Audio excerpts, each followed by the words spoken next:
मन को वश करने के उपाय बताइए।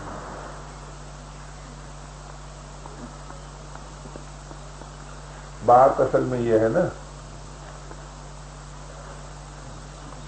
मन में वही बात आती है जिन बातों को आप पसंद करते हैं, जिनसे संबंध रखते हैं। अगर अपनी पसंदगी बदल दें, संबंध बदल दें तो मन बदल जाता है। और हम जो ऐसे चाहे बने रहे, मन बदल जाए तो वो बदलता नहीं है। अपने बदलने से मन बदलता है। जिस चीज की आप आवश्यकता अनुभव करते हैं उससे मन चला जाता है। जिस चीज से आप संबंध तोड़ देते हैं मन हट जाता है। जिसे संबंध जोड़ देते हैं मन लग जाता है। एक तो ये बात है मूल। दूसरी स्थूल बात यह है कि अगर आप जरूरी काम पूरा कर लें और बिना जरूरी काम छोड़ दें तब भी मन बस में हो जाता है। तीसरी बात है जो नहीं करना चाहिए सो न करें, और जो नहीं कर सकते हैं सो न करें, और जो करना चाहिए जो कर सकते हैं पूरा करें, तब भी मन बस में हो जाता है। केवल प्रभु को ही अपना माने तब भी मन बस में हो जाता है। अपनी सबसे बड़ी आवश्यकता जो है जीवन में उसको अनुभव करें तब भी मन बस में हो जाता है। अब कौन सा किसको अनुभव पड़ेगा पता नहीं, लेकिन अपने को बदले बिना मन बस में हो जाए ऐसा उपाय हमको मालूम नहीं है।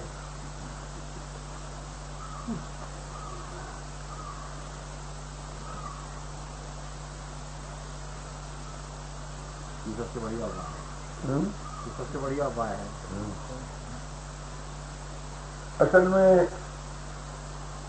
जब मनुष्य पराधीनता को पसंद कर लेता है ना, तब वो मन के अधीन हो जाता है। और जब स्वाधीनता पसंद कर लेता है तो मन उसके अधीन हो जाता है। एक बात। दूसरी बात है कि जो उसे स्वाधीनता मिली है ना, जीवन में मनुष्य को जो स्वाधीनता मिली है, उस अगर मिली हुई स्वाधीनता का वो सदुपयोग करे, दुरुपयोग न करे, तो उसे स्वाधीन होने में बहुत सुविधा हो जाती है।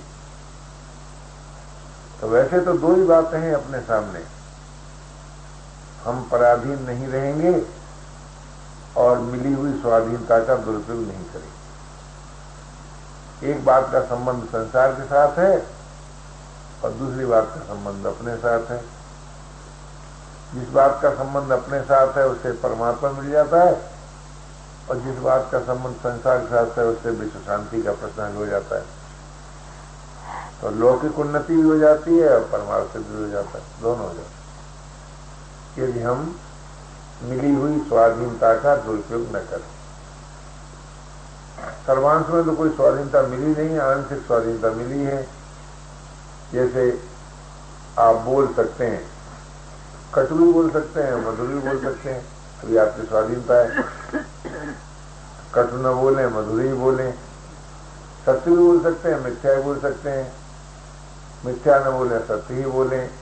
जैसे बल मिलाए कुछ कर सकते हैं तो बुराई न करें, भलाई करें, ये आप स्वाधीन है स्वार्थ में।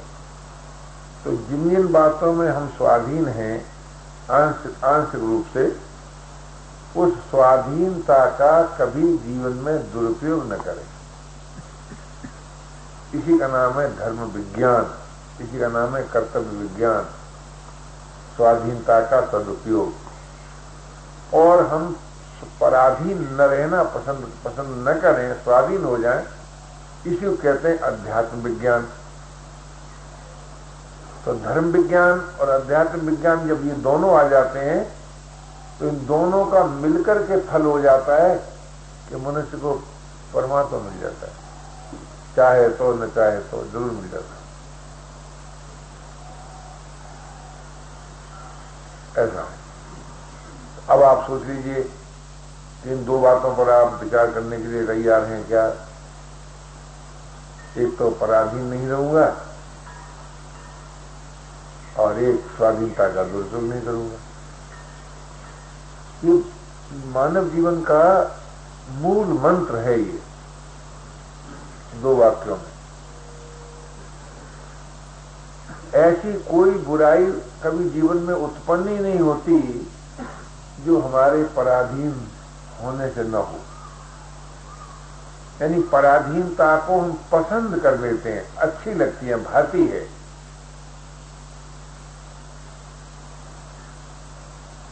तो पराधीनता हमको अच्छी न लगे, स्वाधीनता हमें प्रिय हो, स्वाधीनता हमें पसंद हो, और जो स्वाधीनता मिली है किसी अंशरूप में, उसका हम सदुपयोग करें, दुरुपयोग न करें।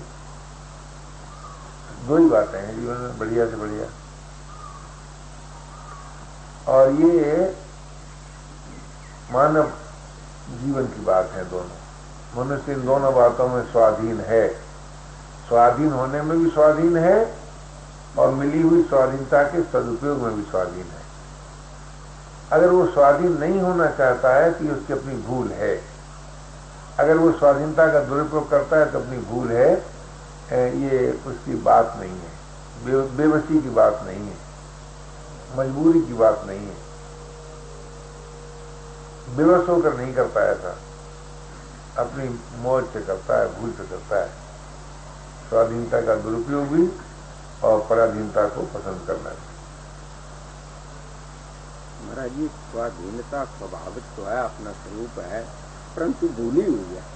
और पराधीनता जो है वो अपना स्वरूप नहीं है, वो बाहर से आई, वो बात ठीक है, परंतु संस्कार वो प्रक्रिया मुझको मालूम नहीं है, इसलिए मैं उस ढंग से कह नहीं पाता हूँ।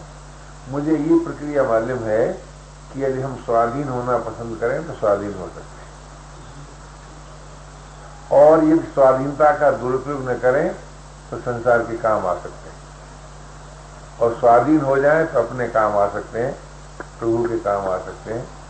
ऐसा वो प्रक्रिया मुझको मालूम नहीं है, भूली हुई है ना वो स्वाधीनता। नहीं, मैं आपसे निवेदन करना चाहता हूँ कि मैंने उस प्रक्रिया का अध्ययन नहीं किया है, मैं अनुभव नहीं है, इसलिए वो भाषा में बोल नहीं पाता हूँ। महाराज जी, यहाँ तक तो ठीक है कि परमात्मा ने बड़ी जीव के ऊपर अनुकंपा करके मनुष्य शरीर दे दिया, परंतु हमारी इंद्रियों को बहिर्मुख क्यों बना दिया? देखो ये तो परमात्मा से पूछने की बात है, क्योंकि उसने बना दिया, मेरी राय तो ली नहीं, तो मैं क्या उत्तर दूंगा। लेकिन मैं आपसे कहता हूँ कि ऐसी बातें मैंने बहुत सी सुनी हैं और ठीक है, जिन्होंने लिखी है बड़ी ईमानदारी से लिखी हैं, पर वास्तव में इंद्रियां न बहिर्मुख है न अंतर्मुख है। अब शरणानंद की फिलॉसफी सुनो, शरणानंद की फिलॉसफी में इंद्रियां न बहिर्मुख है न अंतर्मुख है। जब आप बहिर्मुख होना पसंद करते हैं तो बहिर्मुख होती हैं, जब अंतर्मुख होना पसंद करते हैं अंतर्मुख होती हैं। इंद्रियां स्वतंत्र रूप से आपकी स्वीकृति के बिना, आपके सहयोग के बिना कुछ नहीं करते, इसलिए मैं उनको अपराधी नहीं मानता। जब उन्हीं को अपराधी नहीं मानता तो उनके बनाने वाले की भूल कैसे मान लूं? आप सोचिए, ये मुझ में साहस नहीं है कि मैं सृष्टि के बनाने वाले को अपराधी मान लूं या भूल मान लूं, ऐसा मैं नहीं मानता है।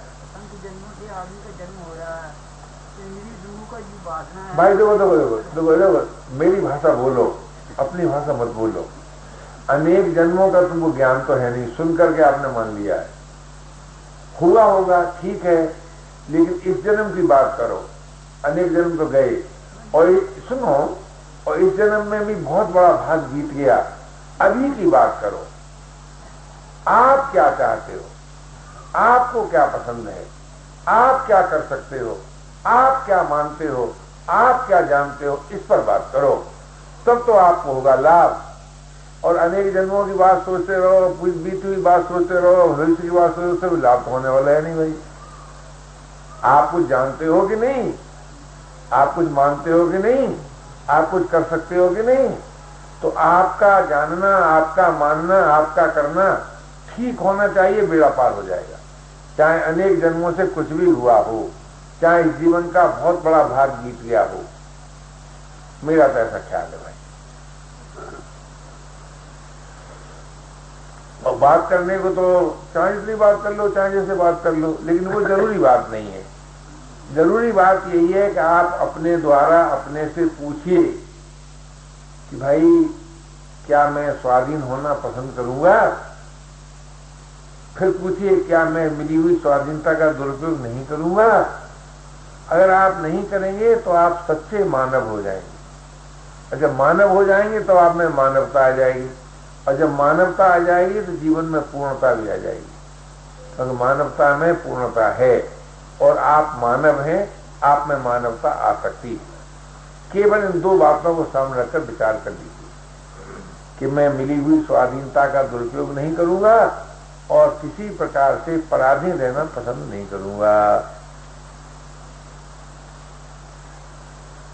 स्वाधीन शब्द के उच्चारण में काल अपेक्षित है, लेकिन यदि आपको स्वाधीनता पसंद आ जाए तो स्वाधीन होने में काल अपेक्षित नहीं। कितना सुलभता चाहिए आपको। पर आश्चर्य की बात तो यही है कि आप स्वाधीन होना ही पसंद नहीं करते तो क्या किया जाए। तो पराधीन न तो कभी शांति पाता है और न मुक्ति पाता है और न भक्ति पाता है। ये नियम है, ये विधान है, ये जीवन का सत्य है। इसमें इधर उधर की बात चलती नहीं है, ठीक ईमानदारी से सोची जाए तो। फिर भी जैसी आपकी मर्जी सरकार, हमें क्या, हमें तो आपकी पूजा करनी, जैसी पूजा पसंद करो कर देंगे, जो हम कर सकते हैं। लेकिन वास्तविक बात यह है कि हम लोग अपने अपने संबंध में अपने अपने द्वारा विचार नहीं करते। सुनी हुई बातों को मान मान करके एक अपनी राय कायम कर लेते हैं और ये मान लेते हैं कि मानो ये हम जानते हैं। अरे किसी महापुरुष ने लिख दिया कि सृष्टिकर्ता ने इंद्रियों को बहिर्मुख बनाया, हमने मान लिया, कभी सोचा ही नहीं किस दशा में लिख दिया, क्यों लिख दिया, क्या लिख दिया, किस प्रसंग में लिख दिया। अब लिखा तो आपने सीख लिया, पर जीवन में तो विचार ही नहीं करा। अगर आप विचार करते तो आपको मालूम हो जाता कि हमारी रुचि पूर्ति में इंद्रियां बहिर्मुख हैं, मांग पूर्ति में थोड़ी बहिर्मुख है। आप रुचि को पूरा करते जाएंगे, इंद्रियां बहिर्मुख बनी रहेंगी। आप रुचि पूरा करना छोड़ देंगे, इंद्रियां अंतर्मुख हो जाएंगी। इंद्रियों को क्यों अपराधी बनाते हो, रचने वाले पर क्यों दोषारोप करते हो। लिखने वाले ने लिखा होगा किसी दृष्टि से, कह दो भाई समझ में नहीं आती बात, मिथ्या मत कहो। ये तो श्रुति प्रमाण है ना। अरे श्रुति की बात कहता हूं मैं कहता हूं श्रुति की बात का प्रमाण जी मैं कहता हूं, क्योंकि मेरे बाद श्रुति हुई है, मुझसे पहले श्रुति नहीं हो गई। पूरा मत मानिएगा, तो बातचीत करने में जरा रियायत नहीं करता हूं। और श्रुति अनेक है, एक नहीं है महाराज। सकाम नहीं, श्रुतियों की कोई पूरा ज्ञान है किसी को? कितनी श्रुतियां? अनंत श्रुतियां हैं, परमात्मा का अनंत ज्ञान है। तो वो मैं आपसे निवेदन करता हूं कि उस श्रुति को छोड़ दो, दूसरी श्रुति आपके काम की निकल आएगी, उसे ले लो।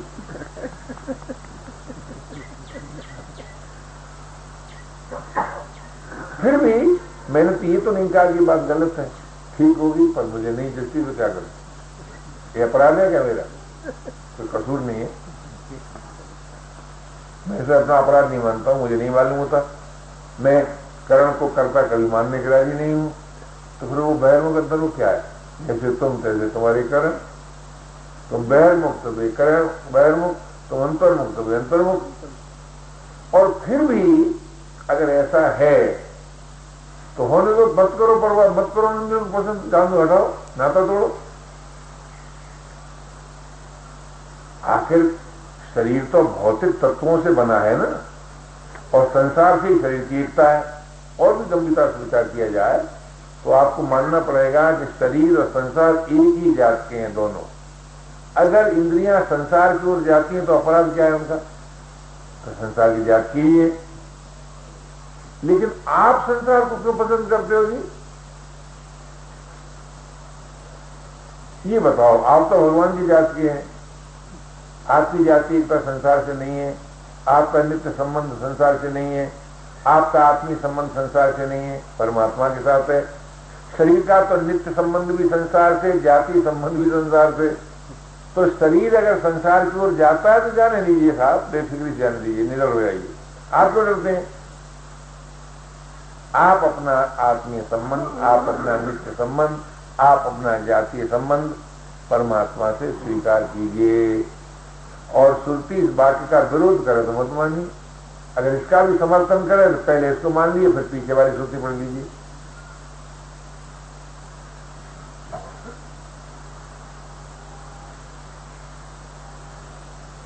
मेरा निवेदन केवल इतना ही था, किसी भी सुनी हुई बात को अपने जीवन के साथ मिलाकर भी देखने की कोशिश कीजिए, तो आपको ज्यादा लाभ होगा। और ये मानते नहीं जीवन भर।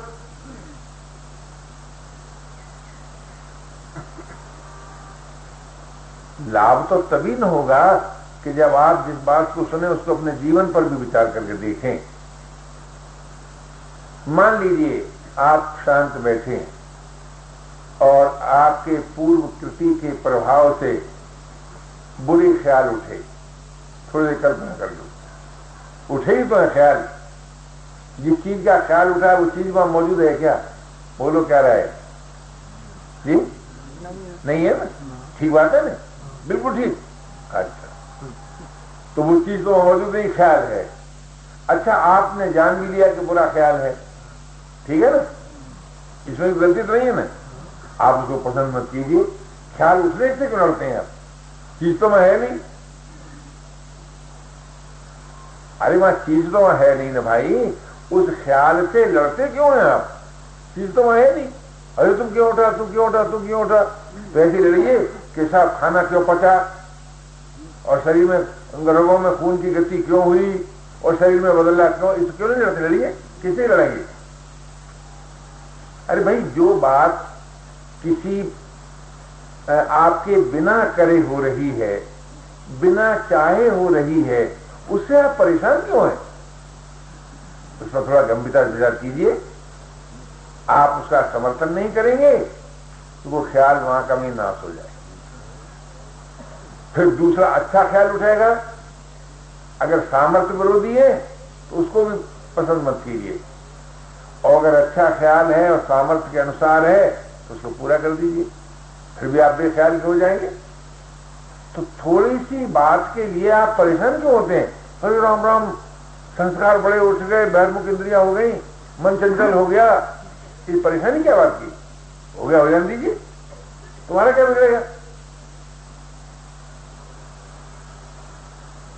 हाँ, ये सब बात का बहुत गंभीरता से विचार करेंगे तो आपको मालूम पड़ेगा कि जिन विषयों का हमने अनेक बार भोग किया है, उन्हीं का राग हमें अंकित हुआ है। और वो अंकित राग जब हमें अवसर मिलता है, कार्य से फुर्सत मिलती है, या जब हम अंतर्मुख होना चाहते हैं, उस समय वो सामने आता है। इतनी सी बात तो आपकी बिल्कुल सत्य है, सामने आता है। लेकिन आप अगर उसका समर्थन नहीं करेंगे, आप अगर उसके अस्तित्व को स्वीकार नहीं करेंगे, आप अगर उससे अपने को नहीं मिलाएंगे, तो वो ख्याल कुछ काल में अपने आप नाश हो जाएगा। कब हो जाएगा इसकी परवाह मत करो, हो जाएगा जरूर। और नहीं हो जाएगा तो आपका तो कुछ बिगड़ा नहीं ना, आप तो जो कर तो अपने आप में स्थित हो। अरे कोई दूसरा आदमी बैठा दूध पी रहा हो, आप देख रहे हो, तो आपको क्या नुकसान होगा दूध पीने में? कोई नहा रहा है, आप किनारे बैठे वैसे ही परेशान हो जाओ। तो इसी तरह से अपने संस्कारों से लड़ो मत, उनके सामने हार स्वीकार मत करो, उनके सामने समर्थन उनका मत करो। ये मानव मनोविज्ञान है भैया, इससे वो मन जो है शुद्ध हो जाएगा, शांत हो जाएगा अपने आप। और लड़ो कर लो। अरे एक संकल्प पूरे करने में महीनों का समय नहीं लग जाता, बरसों नहीं लग जाती क्या? बोलो क्या राय? कभी कभी देखा होगा आपने, जरा देर में संकल्प उठ गया और कितना समय लग गया, उसके लिए कितनी शक्ति लग गई, और उसके पूरा हो गया तो थोड़ी देर के बाद फिर वहीं आ गए जहां थे, मिला कुछ नहीं। तो ये जीवन का सत्य आपको नहीं मालूम होता कि हर संकल्प की पूर्ति होने पर मनुष्य उसी स्थिति में आता है जिस स्थिति में संकल्प की उत्पत्ति से पूर्व था। तो इस सत्य को क्यों नहीं आप पकड़ते बाबा? उसके पूरे होने से आपकी कोई वृद्धि नहीं हो गई, उसके पूरे न होने से आपकी कोई क्षति नहीं हो गई, क्योंकि आप तो उसी स्थिति में थे ही। तो इस दृष्टि से देखा जाए तो आप जिसको कहते हैं, जिसको मन को काबू करने की बात कहते हैं, तो पूरा हो जाएगा, जरूर हो जाएगा। लेकिन अगर आपने स्वाधीनता का दुरुपयोग किया, अगर आपने पराधीन रहना पसंद किया, तो कुछ नहीं हो जाएगा। आप पराधीन रहना मत पसंद कीजिए, आप स्वाधीनता का दुरुपयोग मत कीजिए,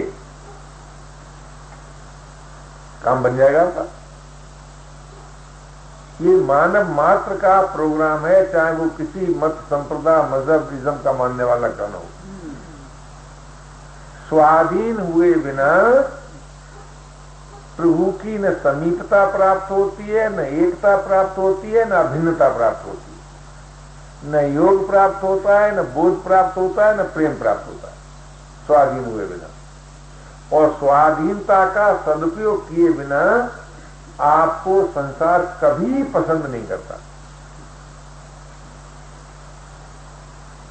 इसलिए इन दोनों बातों पर ध्यान दीजिए, जितना दे सकें, बलपूर्वक, ज्ञानपूर्वक, विचारपूर्वक, धीरजपूर्वक, जैसे बने वैसे, रोई के, पीट के, चीख के, चिल्लाए के, समझ के, समझाए के, जैसे बने वैसे इन दो मुख्य बातों पर ध्यान दीजिए। क्योंकि आज करो, जितना तर्क उठे इन दोनों बातों पर लगाओ। स्वाधीनता का दुरुपयोग करके कभी आप संसार के काम के नहीं हो सकते। संसार आपको बिल्कुल नापसंद कर देगा, कम करे, ज्यादा करे, अभी करे, कभी करे। और स्वाधीन हुए बिना न शांति मिले, न मुक्ति मिले, न भक्ति मिले। और स्वाधीन होने की में आप पराधीन है नहीं, असमर्थ है नहीं। स्वाधीनता के सदुपयोग में आप असमर्थ है नहीं। इसलिए इन दोनों बातों में मानव की असमर्थता का दोष नहीं है। जैसे देखिए ना, स्वाधीनता का मतलब तो ये न होता है कि आपको उसकी अपेक्षा न रहे जो आप में नहीं है। आपके पास नहीं कह रहा हूं, शरीर के अधीन भी पराधीन, योग्यता के अधीन भी पराधीन, सामर्थ्य के अधीन भी पराधीन, वस्तुओं के अधीन भी पराधीन, वो स्वाधीनता नहीं।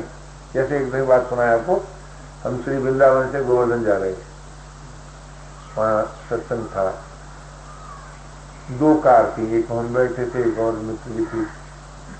कार 50 मील की रफ्तार से चल रही थी। हम लोग सोच रहे थे अभी पहुंचे जाते हैं, थे तो पराधीन और सोच रहे थे कि स्वाधीन। कार खड़ी हो गई। अब मालूम पड़ा, देखिए पराधीन तब भी थे जब कार में बैठे जा रहे थे, और जब नहीं चलती तब भी पराधीन थे ना। तो लोग, बहुत से लोग इस बात को स्वाधीनता मान लेते हैं कि भाई हमारे पास तो इतना पैसा है, आराम से खाएंगे, भजन करेंगे। हम जब उत्तरकाशी में थे तो बेचारे केशवानंद नाम के महात्मा थे, तो क्षेत्र से रोटी आए, हम भी खाए, वो भी खाए। कहने लगे क्या बताएं महाराज, हमने तो 5000 रुपये इकट्ठा किया था एक फर्म में, जब घर छोड़ के चले थे उत्तरकाशी के लिए, तो ये सोचा था कि 2500 महीना ब्याज का मिल जाएगा। और उस समय, उस जमाने में 2500 बहुत था भैया, बहुत। आज का तो 100 से समझो, 150 से समझो, 55 6 कोई चीज 10 गुनी महंगी है जी। तो उस समय 25 बहुत था, लेकिन क्या होता है, वो फर्म ही फेल हो गई, तो हम और वो दोनों बराबर हो गए। तो कुछ लोग जैसे स्थान बैठने मिल गया, बना लिया कि हम स्वाधीन हो गए, खाना मिल गया हम स्वाधीन हो गए, शरीर स्वस्थ है हम स्वाधीन हो गए। ये स्वाधीनता नहीं। स्वाधीनता का अर्थ ही यह है कि आप जब स्वाधीनता पसंद करेंगे तो शरीर की भी आप आवश्यकता अनुभव नहीं करेंगे। और मनुष्य जीवन की सबसे बड़ी दुर्बलता जो मुझको दिखती है, वो यही दिखती है कि आदमी सोचता है कि शरीर बना रहे, और इसके लिए बड़े बड़े प्रमाण है महाराज। इतने प्रमाण है कि मेरा मुंह बंद हो जाएगा, इतना लोग सुना देंगे। शरीर के बिना ये नहीं होगा, शरीर बिना वो नहीं होगा, शरीर बिना वो नहीं होगा, शरीर बिना बहुत सुना देंगे। ठीक है, लेकिन यही सबसे बड़ी दुर्बलता है कि मनुष्य सोचता है कि शरीर बना रहे। और वो रहेगा नहीं। यहीं से पराधीनता का जन्म होता है। और चीजें तो शरीर के बाद में आती हैं आपके काम में, शरीर के लिए ना आती हैं काम में। क्या राय बोली जी? तो ये पराधीनता हम पसंद न करें कि शरीर नहीं रहेगा तो हमारा जीवन ही नहीं रहेगा। इस पर थोड़ा मनन कर लें गंभीरता से। अगर शरीर के न रहने से हमारा जीवन नहीं रहेगा तो हमारा जीवन है ही नहीं, रहेगा क्या, ऐसा मान लेना चाहिए। नहीं तो अगर हमारा जीवन है, अगर हमारा अस्तित्व है, तो शरीर नहीं रहेगा, हमारा अस्तित्व रहेगा। संसार नहीं रहेगा, हमारा अस्तित्व रहेगा। कौन मिटा सकता है? अगर ये देखिए, मिलता है वही जो मिला है, और अलग होता है वही जो अलग है। अगर आप कभी भी ये अनुभव करें, कभी भी माने हाँ एक दिन शरीर अलग हो जाएगा, तो अभी मान लीजिए कभी अलग है। और अगर आप इस बात में विश्वास करें कभी भी परमात्मा मिल जाएगा, तो अभी मान लीजिए कभी पास है, अभी मिला है। अगर ये बात आपको जच जाए, रुच जाए, पसंद आ जाए, तो आपको स्वाधीन होने का साहस भी हो जाए और आप स्वाधीन हो भी जाए। एक बात। दूसरी बात है कि अगर आप स्वाधीन नहीं होना चाहते हैं और ये सोचते हैं कि शरीर के द्वारा ही काम चलेगा, धन के द्वारा ही काम चलेगा, तो भाई फिर ये मत सोचिए कि शांति हमको मिल जाए, फिर ये भी मत सोचिए कि मुक्ति हमको मिल जाए, फिर ये भी मत सोचिए कि भक्ति हमको मिल जाए, ये भी मत सोचिए साथ साथ। लेकिन बड़ा अनर्थ हो जाएगा कि शरीर के बिना तो काम चलेगा नहीं, फिर भी हमको शांति चाहिए। तो भाई कहते रहो भाई बच्चों का खेल, बात तो शांति तो मिलेगी नहीं। जिस समय आप ये स्वीकार करेंगे, अपने द्वारा स्वीकार करेंगे, अनुभव पूर्वक स्वीकार करेंगे कि भाई जो शरीर कभी अलग होगा, हम अभी क्यों न उससे अपनी असंगता अनुभव करें। जो वस्तु कभी हमसे अलग होगी, क्यों न हम उससे अभी निर्ममता पसंद करें। जो कामनाएं हमको पराधीन बनाती हैं, क्यों न हम उनका त्याग करें। इसमें कोई धन की जरूरत तो है नहीं, बल की जरूरत तो है नहीं, संसार की सहायता की जरूरत नहीं है। आप अकेले होकर जब चाहे तब शरीर से असंग हो सकते हैं, जब चाहे तब निर्मम हो सकते हैं, जब चाहे तब निष्काम हो सकते हैं। इसमें आपको कोई भी कठिनाई नहीं है। और इसको कहने साहब ये तो बड़ा कठिन है, तो मैं पूछता हूं शरीर को बनाए रखना कौन सा सुलभ है क्या? कोई कह दे कि निष्काम होना बड़ा कठिन है, तो मैं कहता हूं कामना पूरा करना कौन सा सहज है। कोई कहे कि ममता छोड़ना बड़ा कठिन है, तो मैं पूछता हूं कि जिस पदार्थ में ममता है उस ममता वाले पदार्थ को रखना क्या सुलभ है, संभव है क्या? बोलो। अब काहे होने गए? नहीं है। तो जो सुलभ नहीं है उसको तो आप पकड़े बैठे हैं। देखो भाई, जो सुलभ नहीं है उसको तो आप पकड़े बैठे हैं, कोशिश करते हैं, और जो सुलभ है उससे आप निराश हो जाते हैं। सो मत हो भैया, आप स्वाधीन होने से कभी निराश न हो। आप स्वाधीन हो सकते हैं। स्वाधीनता आपका जन्मजात अधिकार है। क्यों? प्रभु ने आपको पराधीन होने के लिए नहीं बनाया है। आपको शरीर और संसार इसलिए नहीं दिया है कि आप पराधीन हो जाएं, इसलिए दिया है कि आप उदार हो जाएं, आप संयमी हो जाएं, आप तपस्वी हो जाएं, आप संसार के काम आ जाएं। मनुष्य को प्रभु ने संसार का दास बनने के लिए नहीं बनाया, संसार के काम आने के लिए बनाया।